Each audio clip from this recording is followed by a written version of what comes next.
नमस्कार, news capital express में आपका स्वागत है। मैं हूं आपके साथ अंकिता। चलिए बढ़ते हैं मुख्य खबर की ओर। लोकसभा राज्यसभा में वक्फ संशोधन बिल के पास होते ही मध्य प्रदेश सरकार इन संपत्तियों को लेकर एक्शन मोड में आ गई है। अवैध रूप से घोषित संपत्तियों के खिलाफ सरकार ने सख्त रुख अपनाना शुरू कर दिया है। प्रदेश में वक्फ के दावे की संपत्तियों की जांच शुरू कर दी गई है। जिला स्तर पर प्रशासन अब इन सभी संपत्तियों के दावे और आपत्तियों की जांच करेगा। आपको बता दें कि मध्य प्रदेश वक्फ बोर्ड के पास कुल 23,118 प्रॉपर्टीज है। इनमें से 14,986 वक्फ संपत्तियों को सरकार द्वारा जांच में लिया जाएगा। इन संपत्तियों में रहवासी व्यावसायिक बेशकीमती प्रॉपर्टी भी शामिल है। बताया जा रहा है कि जांच की जाने वाले वक्फ की इन संपत्तियों की ही कीमत खरबों रुपए में है। जांच के बाद सत्यापन कर सारे रिकॉर्ड को ऑनलाइन दर्ज किया जाएगा। संबंधित शहरों को जिला प्रशासन संपत्तियों की जांच करेगा। राजधानी भोपाल के 80 गांव में 756 संपत्तियों की जांच पूरी हो गई है। मुख्यमंत्री डॉक्टर मोहन यादव ने वक्फ बिल संशोधन की तारीफ की थी। उन्होंने कहा था कि निश्चित ही ये अधिनियम वक्फ संपत्तियों की पारदर्शी, न्याय संगत और जवाबदेह प्रबंधन को सुनिश्चित करते हुए इसका लाभ वास्तव में जरूरतमंद, गरीब और वंचित मुस्लिम समाज के लोगों तक पहुंचाएगा, जिससे उनके शिक्षा, स्वास्थ्य, आवास और रोजगार के अवसरों का नया मार्ग प्रशस्त होगा। वहीं कलेक्टर कौशलेंद्र विक्रम सिंह ने बताया कि जैसे ही शासन से आदेश आएंगे, सर्वे के काम शुरू कर दिए जाएंगे। अभी सरकार की ओर से कोई आदेश नहीं आया।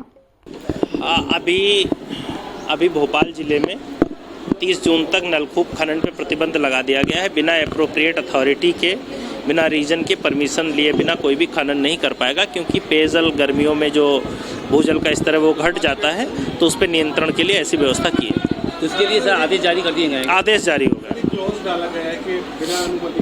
जी। हाँ, बिना अनुमति के नलकूप खनन नहीं किया जा सकेगा। सर, इसके अलावा 1 मई से ई-ऑफिस कलेक्ट्रेट नहीं, ई-ऑफिस तो हमारा ऑन बोर्ड हो गया है। 1 मई तक ये है कि सभी विभाग जो है वो उस पर हो जाए। अभी हमारे यहाँ ई-ऑफिस शुरू हो गया है, लेकिन उसको CS सर के निर्देश हैं, तो 1 मई तक जो है हर विभाग को, हर कर्मचारी को, हर अधिकारी को ऑन बोर्ड हो।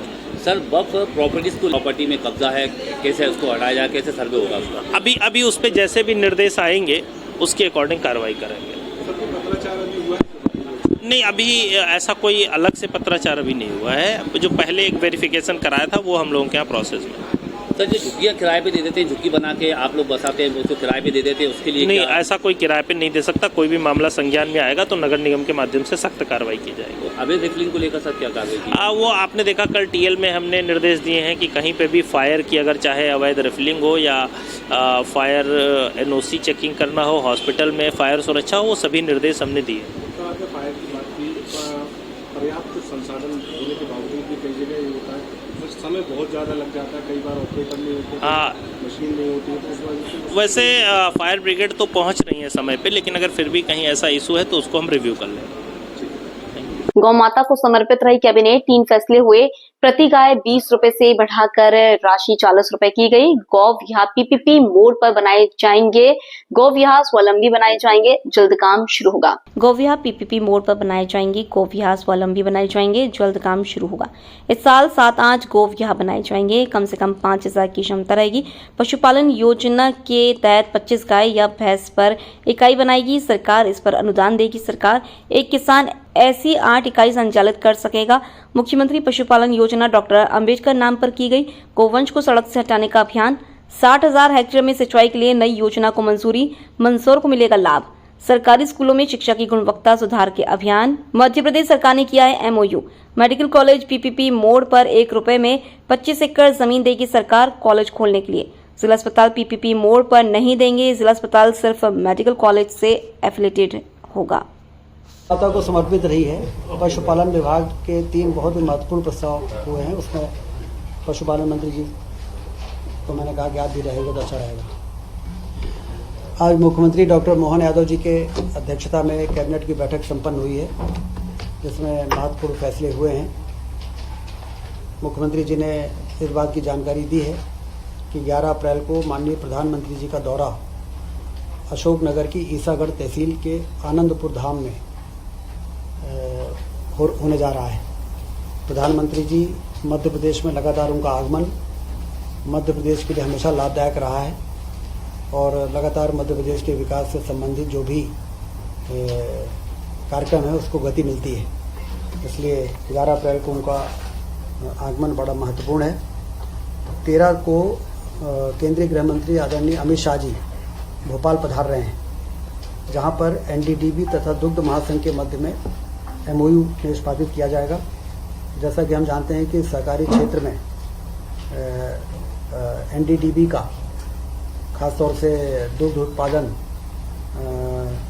के क्षेत्र में आधुनिक तकनीक के द्वारा काम का जो उनका पृष्ठभूमि रही है, इसे उनके साथ एमओयू करके दुग्ध महासंघ के साथ मध्य प्रदेश में दुग्ध क्रांति लाई जा सके, इसके लिए जो पहल की गई थी उसका जो कार्यक्रम, उससे संबंधित कार्यक्रम रविंद्र भवन में 13 तारीख को होगा। और ये खुशी की बात है कि अमित शाह जी, गृह मंत्री जी, उस कार्यक्रम में पधार रहे हैं। 12 से 14 अप्रैल 12, 13, 14 अप्रैल को विक्रमोत्सव का आयोजन दिल्ली के लाल किले में होने जा रहा है। मंत्रिमंडल के सभी साथी इस दौरान वहाँ पर रहेंगे और एक एक्सपोजर, राष्ट्रीय स्तर का एक्सपोजर, सम्राट विक्रमादित्य के जो शासन करने की, सुशासन की स्थापना का जो उनका इतिहास रहा है, उसका नाटक के माध्यम से मंचन होगा और राष्ट्रीय स्तर पर उसका व्यापक एक्सपोजर होगा। ये मध्य प्रदेश के लिए सम्राट विक्रमादित्य का उज्जैन में जिस तरीके से उनका इतिहास है, उससे देश अवगत होगा। तो इसलिए मुख्यमंत्री जी ने विक्रमोत्सव का आयोजन लाल किले में करके, वो भी एक बहुत ही अच्छा कदम है। 14 अप्रैल को अंबेडकर जयंती है, तो अंबेडकर नगर में भव्य कार्यक्रम का आयोजन होगा। मध्य प्रदेश को बड़ी उपलब्धि मिली है। राष्ट्रीय राजमार्गों में के निर्माण के लिए 4,303 करोड़ की राशि केंद्र सरकार ने मंजूर की है। मुख्यमंत्री जी ने उसकी जानकारी कैबिनेट को दी है आज, जिसमें ग्वालियर पश्चिम बाईपास 28.8 किलोमीटर, संदलपुर नसरुल्ला गंज बाईपास, राहतगढ़ बरखेड़ी बाईपास, सागर बाईपास, इन चारों महत्वपूर्ण सड़कों को मिलाकर 4,000 करोड़ रुपए स्वीकृत हुए हैं। प्रधानमंत्री जी का और केंद्रीय सड़क मंत्री गडकरी जी का कैबिनेट में आभार व्यक्त किया है। एग्रोविजन मंदसौर, दमोह, मुरैना तथा नरसिंहपुर में इस वर्ष इसका आयोजन किया जाएगा। किसानों की फसलों का उपार्जन के लिए सरकार कटिबद्ध है। वर्तमान में चना, मसूर, सरसों, तुअर और गेहूं के उपार्जन का कार्य किया जा रहा है। समर्थन मूल्य जो तय हुए हैं उसके आधार पर 26 रुपये में जो उपार्जन हम कर रहे हैं गेहूं का, वो हमारे संकल्प पत्र की ओर बढ़ते हुए कदम के रूप में देखा जा रहा है।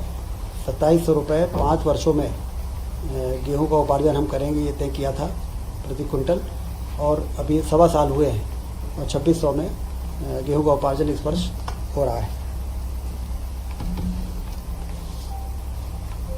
कैबिनेट में पशुपालन विभाग का जो, जैसा कि आप जानते हैं कि गौशालाओं का निर्माण व्यापक स्तर पर पूरे मध्य प्रदेश में हुआ और प्रति गाय 20 रुपये देने का जो निर्णय था उसको बढ़ाकर 40 रुपये किया गया है और इससे गौशालाओं के संचालन में ज़्यादा मदद मिलेगी।